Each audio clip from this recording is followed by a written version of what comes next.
Hi!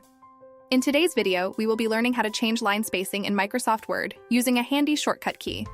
This is a quick and efficient way to adjust the spacing between lines in your documents. So let's dive right in.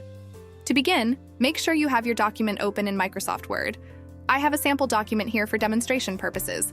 Let's say I want to change the line spacing in this paragraph. By default, the line spacing is set to single in Microsoft Word.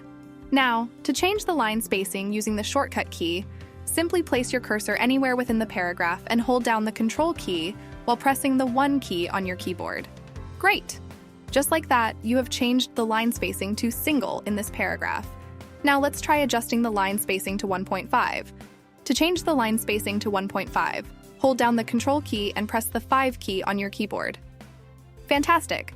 The line spacing in this paragraph has now been adjusted to 1.5. You can clearly see the difference it makes. Now let's move on to changing the line spacing to double. To achieve double line spacing, press and hold the Control key, then press the 2 key on your keyboard. Superb!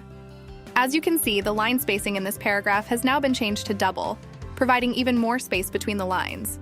Remember, the shortcut key combination Control+1 sets the line spacing to single, Control+5 sets it to 1.5, and Control+2 sets it to double. And that's it! We hope you find this tutorial helpful. Thank you for watching.